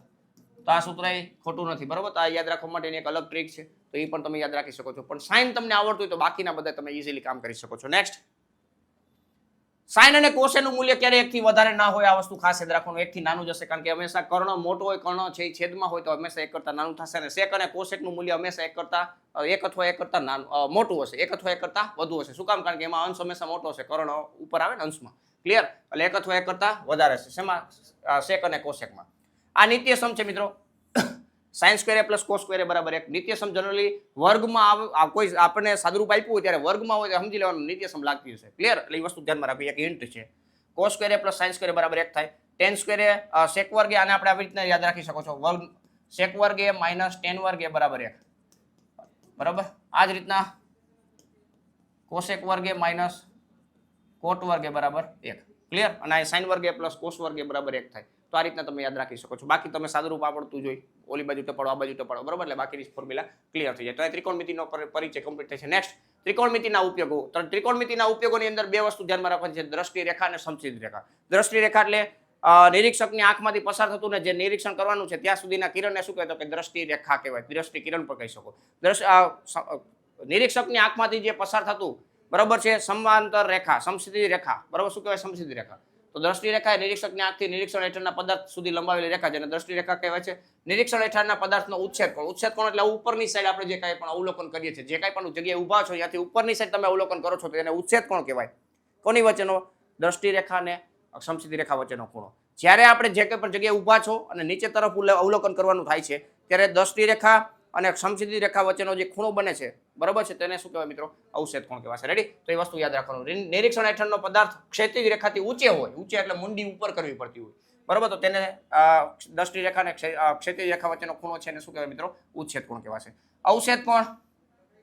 નિરીક્ષણ હેઠળનો પદાર્થ ક્ષિતિજ રેખાથી નીચે હોય બરાબર, જ્યાં આપણે ઊભા છીએ એના કરતા નીચેની સાઈડમાં જ્યારે આપણે નિરીક્ષણ કરતા હોય ત્યારે દ્રષ્ટિ રેખા અને ક્ષિતિજ રેખા વચ્ચેનો જે ખૂણો બને છે ભાઈ એમને આપણે શું કહીશું મિત્રો? અવક્ષેદ કોણ. બરાબર છે. બેઝિક મેથ્સ વાળાને 2 માર્કમાં પૂછાય, સ્ટાન્ડર્ડ મેથ્સમાં 4 માર્કમાં દાખલો પૂછાશે. રેડી? એમાં પાછળના દાખલા કરવા ખાસ. નેક્સ્ટ વર્તુળ આધારિત પ્રમેય પૂછાય છે. બેઝિક મેથ્સ વાળાને 9 માર્કમાં પૂછાય છે, સ્ટાન્ડર્ડ મેથ્સ વાળાને ખાસ 6 માર્કની આસપાસ પૂછાતું હોય છે. 6 થી 9 માર્ક ટોટલ આપણે એવું કહી શકીએ. સ્પર્શક અને વર્તુળ પરના તેના સ્પર્શ બિંદુનો અર્થ, મતલબ સ્પર્શક કોને કહેવાય? તો વર્તુળના કોઈ એક બિંદુમાંથી, વર્તુળના સમતલમાં કોઈ એક બિંદુમાંથી પસાર થતી રેખા જેને આપણે શું કહીએ છીએ મિત્રો? વર્તુળનો સ્પર્શક કહીએ છીએ. વર્તુળના અંદરમાંથી પસાર થાય, વર્તુળના અંદરના ભાગમાં કોઈ બિંદુ છે અને રેખા પસાર કરો છો તો એને આપણે શું કહીએ છીએ મિત્રો? છેદિકા કહીએ છીએ. રેડી? તો એ વસ્તુ ધ્યાનમાં રાખવાનું છે. નેક્સ્ટ, વર્તુળનો સ્પર્શક અને સ્પર્શ બિંદુમાંથી પસાર થતી ત્રિજ્યાને લંબ હોય છે. એટલે કે કોઈ પણ એક વર્તુળ ડ્રો કરો છો મિત્રો, આ સ્પર્શક ડ્રો કરો ને આ ત્રિજ્યા એકબીજાને લંબ હોય. મોસ્ટ આઈમ્પી પ્રમેય છે, તમને ખબર જ છે ભાઈ 10.1. ક્લિયર? તો આ પ્રમેય 100% કરી લેવાનો છે. આપણે ઓલરેડી આને રિલેટેડ આપણે વાતચીત કરી ગયા છીએ. રેડી? બધા ચેપ્ટરના હેતુલક્ષી આપણે ઓલરેડી મૂકેલા છે તો એ પણ જોઈ લેવા. નેક્સ્ટ, વર્તુળની બહારના ભાગમાં આવેલું કોઈ એક બિંદુ છે, માની લો P બરાબર, વર્તુળને 2 સ્પર્શકો ડ્રો કરી શકાય છે. વર્તુળના બહારના બિંદુમાંથી વર્તુળને 2 સ્પર્શકો ડ્રો કરી શકાય. વર્તુળ પરના બિંદુએથી વર્તુળને 1 સ્પર્શક ડ્રો કરી શકાય. વર્તુળના અંદરના ભાગમાંથી વર્તુળને 1 પણ સ્પર્શક ડ્રો કરી શકાય નહીં, એને છેદિકા કહેવાય. શું કહેવાય મિત્રો? છેદિકા કહેવાય. રેડી? તો અહીંયા 2 અને ફક્ત 2 સ્પર્શકો ડ્રો કરી શકાય અને 2 સ્પર્શકોની લંબાઈ કેવી મિત્રો? સમાન હોય. આ પ્રમેય છે 10.2 ની અંદર તમને જોવા મળે છે. તો આ 2 વાક્યનો સમાવેશ થઈ ગયો. ક્લિયર? તો આને રિલેટેડ જોઈ લેવું. આ સિવાય આ જે ખૂણો છે એ 90 નો હોય તો આ બે ખૂણાનો સરવાળો 180 થશે બરોબર. આ દ્વિભાજક બનશે, ખૂણાનો દ્વિભાજક બનશે. તો આને રિલેટેડ પણ હેતુલક્ષી પ્રશ્ન પૂછાતા હોય છે, એ ધ્યાનમાં રાખવું. આ સિવાય વર્તુળની પરિગત કોઈ એક ચતુષ્કોણ છે એને રિલેટેડ દાખલા જોઈ લેવા ભાઈ, ખાસ કરીને 2 માર્કમાં પૂછાતા હોય છે બરોબર. ABCD આવી રીતના ચતુષ્કોણ છે ભાઈ, તો સામસામેની બાજુનો સરવાળો છે એ સરખો હોય, BC + AD બરોબર. આ સૂત્ર આધારિત MCQ પૂછાતા હોય, હેતુલક્ષી પ્રશ્ન પૂછાતા હોય, દાખલો ડાયરેક્ટ સાબિતીમાં પૂછે તો એ વસ્તુ ધ્યાનમાં રાખવી. નેક્સ્ટ, વર્તુળ સંબંધિત ક્ષેત્રફળ. તો આની અંદર મેઇન વસ્તુ છે મિત્રો વર્તુળ અને વર્તુળની અંદર વર્તુળનું ક્ષેત્રફળ અને વર્તુળનો પરિઘ. તમને આ 2 સૂત્ર આવડતા હોય એટલે બાકીના સૂત્ર ઓટોમેટિક યાદ રહી જાય ભાઈ બરોબર. વર્તુળના ક્ષેત્રફળનું સૂત્ર છે πr² અને પરિઘનું સૂત્ર છે 2πr બરાબર છે. વર્તુળ આખું ચકેડું 360 ડિગ્રીનું હોય છે, એ વસ્તુ ખાસ યાદ રાખવાની છે. તો અહીં લખેલું છે મિત્રો વર્તુળનો પરિઘ છે 2πr, વર્તુળનું ક્ષેત્રફળ πr². અહીંયા 2 ત્રિજ્યાઓ અલગ અલગ આપેલી છે, મતલબ સમકેન્દ્રીય વર્તુળ હોય. આવો દાખલો વર્તુળની અંદર 10મા ચેપ્ટરમાં હોય છે બરોબર. આ જીવા છે, મોટા વર્તુળની જીવા છે, નાના વર્તુળનો સ્પર્શક હોય. ક્લિયર? તો આ મોટા વર્તુળની ત્રિજ્યા કઈ થઈ ગઈ? તો કે R1 થઈ ગઈ. નાના વર્તુળની ત્રિજ્યા R2 થઈ ગઈ બરોબર. તો આવી રીતના કામ કરી શકો છો એના માટે. પણ અહીંયા શું છે મિત્રો? ક્ષેત્રફળની વાત છે. મોટા વર્તુળના ક્ષેત્રફળમાંથી નાના વર્તુળના ક્ષેત્રફળને બાદ કરી નાખશો એટલે વર્તુળાકાર માર્ગ જે દેખાય છે માર્ગ, એનું ક્ષેત્રફળ તમે મેળવી શકો છો ઇઝીલી. ક્લિયર? તો મોટા વર્તુળનું ક્ષેત્રફળ માઇનસ નાના વર્તુળનું ક્ષેત્રફળ, એટલું યાદ રાખો. અને આની સાથે સાથે આગલા ચેપ્ટરની પણ આપણે વાત કરી લીધી. ક્લિયર? નેક્સ્ટ, R વર્તુળના કેન્દ્ર આગળ થીટા ખૂણો રચાતા વૃતાંશનું ક્ષેત્રફળ πr² છે, એની યારે ગુણાકારમાં શું આવી જશે? θ/360. θ/360 વૃતાંશ વર્તુળના ક્ષેત્રફળમાં ઘેરાયો. રેડી? અને ચાપ છે, ચાપની લંબાઈ એ પરિઘ ઉપર ઘેરાય, પરિઘની બોર્ડર ઉપર. તો 2πr × θ/360. બે સૂત્ર ઈઝી. πr² θ/360, 2πr θ/360. બેમાં θ/360 ગુણવાના હોય છે. ઓલું ક્ષેત્રફળમાં ઘેરાય વૃતાંશ અને ચાપ છે એ બોર્ડર ઉપર એટલે કે પરિઘ ઉપર હોય. ક્લિયર? આ બે વચ્ચેના સંબંધનું એક સૂત્ર છે મિત્રો, વૃતાંશનું ક્ષેત્રફળ LR/2 પણ લખી શકો છો. વૃતાંશનું ક્ષેત્રફળ LR/2. આને આધારિત પણ હેતુલક્ષી પ્રશ્ન પૂછાય તો તમને આવડી જાય બરોબર. આ સૂત્ર ડાયરેક્ટ બેઠે બેઠું પૂછાઈ શકે છે, તો ધ્યાનમાં રાખવું. આ વર્તુળ સંબંધિત ક્ષેત્રફળ. ક્લિયર? નેક્સ્ટ, અહીંયા તમે જોશો મિત્રો વૃતાંશ છે, એમાં 2 પ્રકારના વૃતાંશ હોઈ શકે છે, લઘુ વૃતાંશ, ગુરુ વૃતાંશ. લઘુ વૃતાંશ એટલે 180 ખૂણા કરતા નાનું હોય તો આને આપણે લઘુ વૃતાંશ કહેશું બરોબર છે. અને 180 કરતા વધારે હશે ત્યારે આપણે એને ગુરુ વૃતાંશ કહેશું. ગુરુ વૃતાંશનું ક્ષેત્રફળ મેળવવા માટે આપણે પહેલા લઘુ વૃતાંશનું ક્ષેત્રફળ મેળવી લેવાનું. વર્તુળના ક્ષેત્રફળમાંથી લઘુ વૃતાંશનું ક્ષેત્રફળ બાદ કરો એટલે તમને શું મળી જાય મિત્રો? ગુરુ વૃતાંશ મળી જશે. ક્લિયર? કેટલી વાર ડાયરેક્ટ સૂત્રમાં θની કિંમત 300 મૂકી દો તો હાલે. ગુરુ વૃત્તાંશ ડાયરેક્ટ મેળવી શકો. બરાબર, થીટા તમને ડાયરેક્ટ આપેલો હોય છે. માની લો કે 180 કરતા નાનું આપેલો હોય તો સમજી લો લઘુ વૃત્તાંશની વાતું છે. બાય ડિફોલ્ટ વૃત્તાંશ એટલે લઘુ વૃત્તાંશ શબ્દ યાદ રાખવો. ક્લિયર? તો અહીં એ રીતના વાત થઈ ગઈ. લઘુ વૃત્તખંડ. લઘુ વૃત્તખંડ એટલે અહીંયા જે લઘુ વૃત્તાંશ છે એમાંથી જે આ ત્રિજ્યાઓના અંત્ય બિંદુઓની સાથે જે ત્રિકોણ બને છે એ ત્રિકોણને બાદ કરી નાખશો. આ ત્રિકોણને બાદ કરી નાખશો એટલે આ જે ભાગ દેખાય છે લીટીવાળો એ લઘુ વૃત્તખંડ થશે. લઘુ વૃત્તખંડ. અને ગુરુ વૃત્તખંડ કેવી રીતે મેળવવા મિત્રો? વર્તુળના ક્ષેત્રફળમાંથી લઘુ વૃત્તખંડ બાદ કરી નાખો એટલે બાકીનો જે ભાગ વધશે એને ગુરુ વૃત્તખંડ કહેવાય. શું કહેવાય મિત્રો? ગુરુ વૃત્તખંડ કહેવાય. રેડી? તો એ બધી વસ્તુ બતાવેલી છે. પાઈની કિંમત નથી આપેલી તો 22/7 લેશો, ઈઝી રહેશે. બરોબર, 7 ઉડતા હશે કે કટ થઈ જશે એટલે તમને મજા આવશે કામ કરવાની. રેડી? તો આને રિલેટેડ ધ્યાનમાં રાખવું છે. 2 માર્કમાં પૂછાય બેઝિક મેથ્સ વાળાને.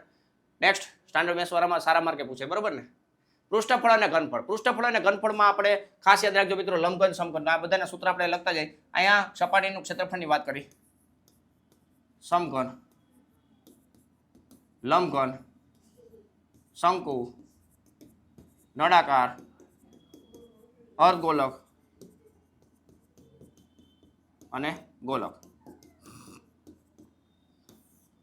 અહીંયા પાર્શ્વ, પૃષ્ઠફળ અથવા વક્ર શબ્દો આપણે વાપરી શકીએ. વક્ર સપાટીનું. બરોબર, પેલા બેમાં પાર્શ્વ આવે, બાકી બધામાં વક્ર આવે. નેક્સ્ટ કુલની વાત કરી. કુલ પૃષ્ઠફળ. કુલ પૃષ્ઠફળ. રેડી? આ બધાના સૂત્ર ડાયરેક્ટ આવડતા હોય છે કારણ કે હેતુલક્ષીમાં આવશે. બરોબર, અહીંયા પાર્શ્વ વાત કરીએ એટલે 4l² આપણે કહી શકીએ. ત્યારે બાજુનું માપ l છે ધારો કે.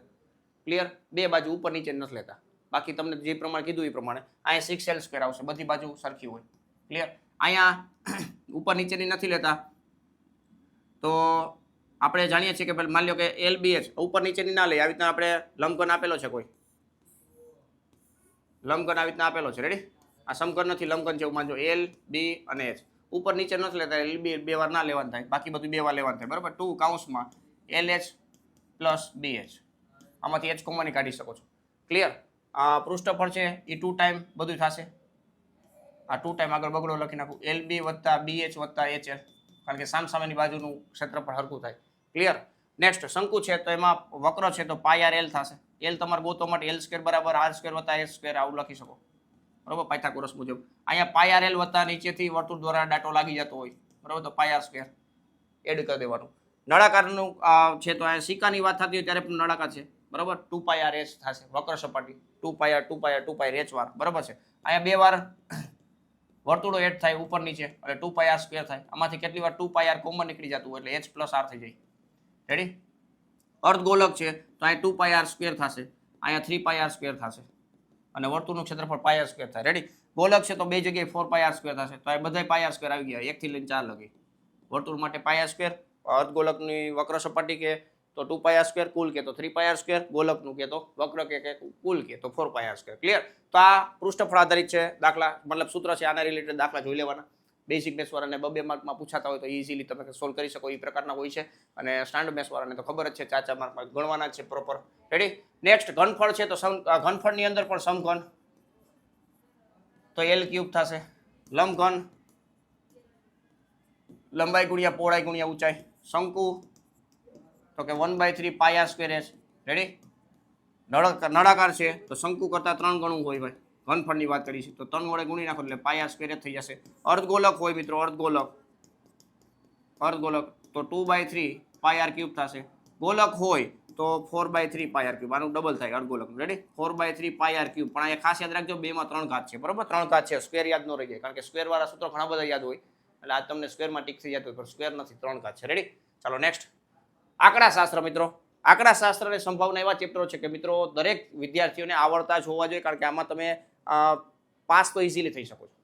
સારા સ્કોર પછીની વાત છે બાકીના ચેપ્ટરોમાં. એટલે આ ચેપ્ટરો બધાને આવડતા જ હોવા જોઈએ પણ ખાસ સૂત્રની અંદર થોડું ધ્યાન રાખવું. બરાબર, સૂત્રમાં જો નાનકડી એમથી ભૂલ થઈ ગઈ તો પાછળના દાખલા બધા ખોટા. મતલબ પાછળ આપણે ગમે એવું કેલ્ક્યુલેશન કર્યું તો આપણું ખોટું થશે. ટેબલ ડ્રો કરવામાં, ટેબલ લખવામાં, કેલ્ક્યુલેશન કરવામાં થોડું ધ્યાન રાખવું. પ્લસ માઇનસનું પણ ધ્યાન રાખવું. ક્લિયર? વિડીયોને લાઈક કર્યો નથી ભાઈ એટલે વિડીયોને લાઈક કરી દો, તમારા મિત્રોને શેર કરી દો. ચેનલ પર પહેલી વાર તો ચેનલને સબસ્ક્રાઇબ કરી દો ભાઈ. મૂંઝાવાનું નહીં હો ભાઈ, તમારા મિત્રોને શેર કરી દો ભાઈ ફટાફટ. તો અહીંયા માહિતી તમને બધી વર્ગીકૃત આપેલી છે. મધ્યવર્તી સ્થિતિમાનના માપો 3 છે: મધ્યક, મધ્યસ્થ ને બહુલક. રેડી? એમાં પહેલી વાત કરીએ વર્ગીકૃત માહિતીનો મધ્યક મેળવો તો આપણી પાસે 3 રીતે મેળવી શકીએ છીએ: સીધી રીત, ધારેલ મધ્યકની રીત અને પદ વિચલનની રીત. રેડી?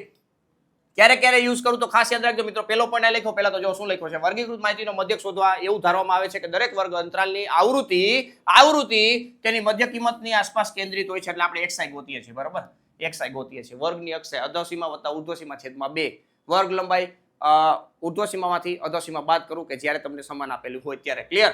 મધ્યવર્તી મધ્યક શોધવા માટે સીધી રીત છે. સીધી રીત એટલે શું? તો કે x બાર બરાબર સિગ્મા fi xi છેદમાં sigma fi. Clear? Sigma fi xi છેદમાં સિગ્મા fi. આ સૂત્ર ભૂલવાના નથી ભાઈ. રેડી?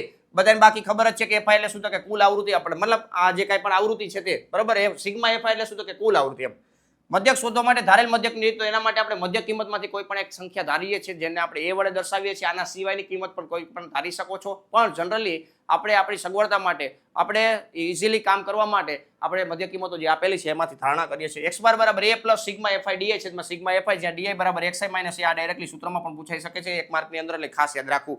a માંથી xi નું વિચલન છે, i માં દરેક મતલબ આ વિચલન બતાવે xi માઇનસ a માંથી લીધેલું વિચલન છે. મધ્યકમાંથી લીધેલું વિચલન છે હંમેશા 0 થાય છે, પણ a માંથી લીધેલું વિચલન છે. Ready? xi minus a x બાર હોય અને સિગ્મા આગળ લખેલો હોય, બરાબર, તો જવાબ શું થશે મિત્રો? 0 થશે. ક્લિયર? એટલે વસ્તુ ધ્યાનમાં રાખવાનું. મધ્યકમાંથી લીધેલી મધ્યક શોધવા માટે મતલબ ધારેલ મધ્યકની રીત. નેક્સ્ટ પદ વિચલનની રીત. આ સૂત્ર છે ઇઝીલી તમે કામ કરી શકો છો કે જ્યારે તમને આંકડાઓ જ્યારે મોટા આપેલા હોય ત્યારે આ પદ વિચલન રીતથી તમે ઇઝીલી કામ કરી શકો છો. બહુ ઇઝીલી છે, ઇઝી લાગશે જો પ્રોપર પ્રેક્ટિસ કરેલી હશે તો. x બાર બરાબર a પ્લસ h અથવા h પાછો લખો સિગ્મા fi ui છેદમાં સિગ્મા fi ગુણ્યા h પાછો લખો તો વધારે યાદ રહેશે, કારણ કે તમે પહેલેથી એ રીતના યાદ રાખેલું છે. જ્યાં ui એટલે xi માઇનસ a છેદમાં h આવશે. ક્લિયર? એટલે આ વસ્તુ ખાસ નોટ ડાઉન કરવી, કેવી રીતના કઈ વસ્તુ મેળવી. જો સૂત્ર આવડતું હોય તો સૂત્ર ઉપરથી તમે નક્કી કરી શકો છો કે આ કઈ રીતના ગોતું, આ કઈ રીતના ગોતું, આ કઈ રીતના ગોતું. આવું વિચારો ને ભાઈ, તોય મધ્યકના દાખલા એમને બેઠે બેઠા થઈ જાય. ખાલી કેલ્ક્યુલેશનમાં પ્રોપર ધ્યાન આપવું, બરોબર. પરીક્ષામાં મગજ શાંત હશે તો તમે ઇઝીલી કામ કરી શકશો. નેક્સ્ટ, વર્ગીકૃત માહિતી માટે બહુલક. બહુલકની વ્યાખ્યા બધા વિદ્યાર્થીઓ પહેલેથી જાણીએ છીએ કે જે અવલોકન વધારે વખત રિપીટ થતું હોય એ આપેલ આવૃત્તિનો શું થશે? મતલબ આપેલ મધ્યકનો જે આવૃત્તિ, મતલબ જે મધ્યક, જે સંખ્યાઓ, જે અવલોકન વધારે વખત પુનરાવર્તન થતી હોય તેને આપેલ માહિતીનો બહુલક કહેવામાં આવે છે. રેડી? તો અહીંયા શું લખેલું છે મિત્રો? વર્ગીકૃત આવૃત્તિ વિતરણમાં ફક્ત આવૃત્તિઓને જોઈને બહુલક નક્કી કરી શકાય નહીં. વર્ગીકૃત માહિતીનો બહુલક શોધવા માટે સૌથી વધુ આવૃત્તિનો વર્ગ શોધો. બહુલકીય વર્ગ ગોતવો પડે. સૌથી પહેલા બહુલક વર્ગ ગોતવો પડે. આ મોસ્ટ આઈએમપી છે, ધ્યાનમાં રાખો. બહુલક વર્ગ જ્યાં સુધી ના મળે ત્યાં સુધી તમારાથી આગળ કઈ વધી શકાય નહીં. તો એના માટે શું કરવાનું છે? તો બહુલકીય વર્ગની આવતી કિંમત છે, એટલે તમને જવાબ નક્કી કરી દઈએ. બહુલક વર્ગ મળી જાય એટલે તમને ખબર પડી જાય કે આપણો બહુલક ક્યાં છે, બરાબર. બહુલકની રેન્જ ખબર પડી જાય. બહુલક વર્ગ મળી જાય પછી બધું તમે કામ કરી શકો. બહુલક વર્ગ કેવી રીતે મળશે? સૌથી મોટી આવૃત્તિ ધરાવતો વર્ગ જેને બહુલકીય વર્ગ કહેવામાં છે, એના ઉપરથી પછી l ને f1 ને f0 ને f2 ને બધું મળી જાય છે, બરાબર. બહુલકનું સૂત્ર છે z બરાબર l plus f1 minus f0 છેદમાં 2f1 minus f0 minus f2 ગુણ્યા h. ક્લિયર?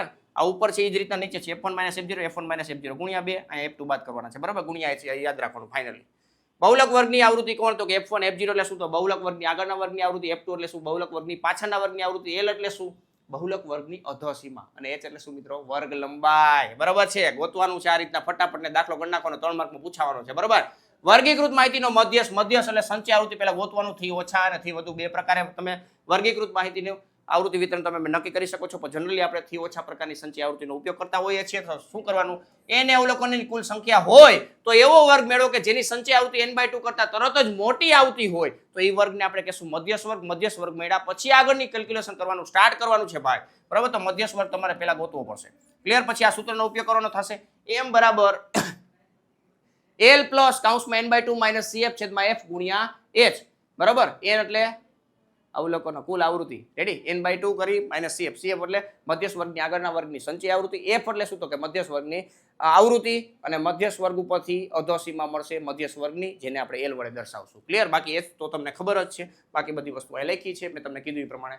ક્લિયર? તો આ સૂત્ર થઈ ગયા ભાઈ, બરાબર. આંકડાશાસ્ત્રના સૂત્ર થઈ ગયા. આટલા સૂત્ર આવડતા એટલે તમારું હાલી જાય ભાઈ, દાખલામાં હાલી જાય, 100% હાલી જાય, કારણ કે બાકી બધું કેલ્ક્યુલેશન તમને આવડે છે. ખૂટતી આવૃત્તિવાળા દાખલાની થોડી પ્રેક્ટિસ કરી લેવી ભાઈ, વાંધો ન આવે.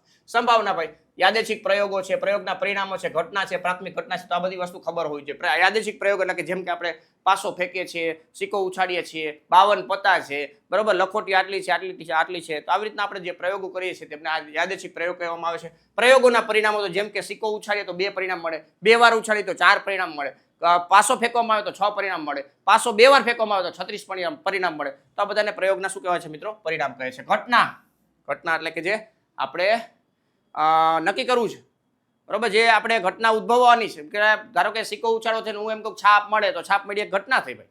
મેં એવું વિચાર્યું, તમે એવું વિચારતા હોય કે કાંટો મળે, બરોબર છે, ઓછામાં ઓછી 2 છાપ મળે, પાસો ઉછાળતા અયુગ્મ અંક મળે, બરોબર. તો આ બધી પ્રકારની શું કે મિત્રો ઘટના થઈ ગઈ. પ્રાથમિક ઘટના કે એવી ઘટનાઓ કે જેના પરિણામોની સંખ્યા હંમેશા એક જ હોય, એક અને માત્ર એક જ હોય, જેમને મૂળભૂત ઘટના પણ કહી શકાય. દરેક પ્રાથમિક ઘટનાની સંભાવનાનો સરવાળો, મતલબ કોઈ પ્રયોગ છે એમાં તમામ પ્રાથમિક ઘટનાની સંભાવનાનો સરવાળો કેટલો થાય મિત્રો? હંમેશા એક થાય છે. એ વસ્તુ યાદ રાખવાની છે. સમસંભાવી પરિણામો એટલે કોઈ પણ પરિણામ છે, પાસો ફેંકી છે તો 1 2 3 4 5 6 એવી રીતના મળતા હોય, તો દરેક પરિણામ મળવાની સંભાવના છે એ દરેક માટે સમાન થશે, એને સમસંભાવી પરિણામો કહેવાય. ક્લિયર? 1/6 1/6 1/6 એવું આપણે કહીએ ને ભાઈ, બરોબર. હવે ઘટના એ કોઈ એક નામ છે, માની લો ઘટનાનું નામ ઉદ્ભવે, તેની પ્રાયોગિક એટલે આ સૂત્ર છે સંભાવના નીચે પ્રમાણે દર્શાવી શકાય. આ સૂત્ર ખાસ યાદ રાખવું અને આ લખવું પરીક્ષાની અંદર. ડાયરેક્ટ આવી રીતના હિસાબ કરી નાખતા હોય 5/6 ડાયરેક્ટ જવાબ લખે, એલા ભાઈ એમ માર્ક ન મળે ભાઈ, સૂત્ર પ્રોપર લખવું પડે ભાઈ, બરોબર. પી ઓફ ઈ ઘટનાનું નામ છે, ઈ તમે એ આપ્યો હોય, બી આપ્યો, જે નામ આપ્યું હોય, ઘટના એ ઉદ્ભવે તે માટેના પ્રયત્નોની સંખ્યા, પ્રયોગના તમામ શક્ય પરિણામોની કુલ સંખ્યા. સૂત્ર બધાને ખબર જ છે ભાઈ, પણ આ રીતના પ્રોપર લખવાનું છે. ક્લિયર? તો વસ્તુ યાદ રાખજો. અહીં પ્રયોગના પરિણામો સમસંભાવી છે, બરોબર, એવું માનવાનું જ રહેશે આપણે, એટલે વાંધો ન આવે. કોઈ પણ ઘટનાની સંભાવના 0 અને 1 ની વચ્ચે હોઈ શકે. ખાસ કિસ્સામાં તે 0 અથવા 1 પણ હોઈ શકે. મતલબ કોઈ પણ ઘટના છે એની સંભાવના હંમેશા 0 અથવા 0 કરતા મોટી અને 1 અથવા 1 કરતા નાની હોય છે. ક્લિયર? તો આ વસ્તુ યાદ રાખવી. કયા કિસ્સામાં? તો કે 0 છે એ અશક્ય ઘટના માટેના, જે અશક્ય ઘટના છે તેની સંભાવના 0 થાય, અને શક્ય ઘટના એટલે કે ચોક્કસ ઘટના છે તેની સંભાવના કેટલી થશે મિત્રો? 1 થશે. ક્લિયર? ચાલો નેક્સ્ટ જોઈ લખ્યું હોય, પ્રયોગની તમામ પ્રાથમિક ઘટનાઓની સંભાવનાનો સરવાળો 1 થાય છે. કોઈ પણ ઘટનાની સંભાવના અને એની પૂરક ઘટનાની સંભાવનાનો સરવાળો હંમેશા 1 થાય, ખાસ યાદ રાખજો, બરોબર. અને કોઈ પણ સંજોગોમાં સંભાવના ક્યારે માઇનસમાં ના હોય, મગજમાં ફિટ કરી દેવો. ચાલો તો ધ્યાન રાખજો. ઈ બાર ને ઈ ન હોય તેની ઘટના કહે છે. ઈ ન હોય, ઈ હોય ઈ નહીં, ઈ ન હોય, બરોબર છે. ક્લિયર? તો એને આપણે એકબીજાની પૂરક ઘટના કહી શકીએ. ઈ બાર ને ઘટના ઈ ની પૂરક ઘટના કહે છે. અશક્ય ઘટના, નિશ્ચિત ઘટના અથવા ચોક્કસ ઘટના. આ નિશ્ચિત અને ચોક્કસ બે એક જ છે. અશક્ય ઘટના છે કે જે ઘટના ક્યારે ઉદ્ભવવાની જ નથી, જેવું શક્ય જ નથી, તો એને અશક્ય ઘટના કહે છે. તેની સંભાવના 0 હોય છે.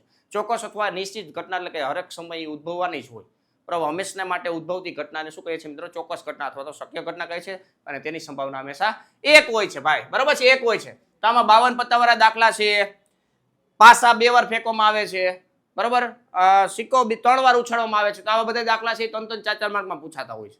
ખાલી એકવાર પાસો ઉછાળે ને પછી એમાં અલગ અલગ પ્રયોગો કરવાના, ઘટનાઓ, અવિભાજ્ય સંખ્યા કેટલી, એના સંભાવના, યુગ્મ માટેની સંભાવના, અયુગ્મ માટેની સંભાવના. તો આવા પ્રશ્ન પૂછી શકે ભાઈ, તો એ ધ્યાનમાં રાખવું, બરોબર. તો 2-3 4-4 માર્કના દાખલા જોઈ લેવા વ્યવસ્થિત રીતે, કારણ કે આ ચેપ્ટર છે એ સારા એવા વેટેજમાં 2 માં પૂછાતું હોય છે, તો વાંધો ન આવે. બેઝિક મેથ્સ વાળાને ખાસ, હો ભાઈ. ચાલો નેક્સ્ટ. તો આ મિત્રો આપણે જે ગણિતના વન શોટ સૂત્ર આધારિત જે શરૂઆત કરી હતી એ કમ્પ્લીટ થાય છે, બરોબર. આશા રાખું છું કે પૂરેપૂરા ચેપ્ટરોના સૂત્ર તમને મગજમાં ફિટ થઈ ગયા છે, હાઇલાઇટ થઈ ગયા છે, રિવિઝન થઈ ગયું છે ભાઈ, મજા આવી જવાની છે પેપરની અંદર, બરોબર. પણ તમને મજા આવશે તો અમારી મજા માટે શું કરવાનું છે? તો તમારે વિડીયોને લાઈક કરી દેવાનું છે, તમારા મિત્રોને ફટાફટ શેર કરી દેવાનું છે, અને ચેનલ પર પહેલી વાર હોય તો ચેનલને સબસ્ક્રાઇબ કરી દેવાનું છે. રેડી? એટલે અહીંયા તમારે ગણિતની અંદર સારામાં સારા માર્ક મળવાના છે. જો આ વિડીયો તમે પ્રોપર જોયેલો છે તો તમને સૂત્ર રિવાઇઝ થઈ જ ગયા છે ભાઈ. તમે બહુ સારી એવી પ્રેક્ટિસ કરેલી છે, બરોબર. એક સારા પોઝિટિવ વાતાવરણથી અને સારું એવું મતલબ પોઝિટિવલી વિચારી અને પરીક્ષામાં બેસવાનું છે. કોઈ પણ પ્રકારની ચિંતા કરવાની નથી. પરીક્ષામાં સારામાં સારા માર્ક આવવાના છે. ક્લિયર? તો પરીક્ષા માટે મિત્રો ઓલ ધ બેસ્ટ. આજનો વિડીયો એ કમ્પ્લીટ કરીએ છીએ. Thank you.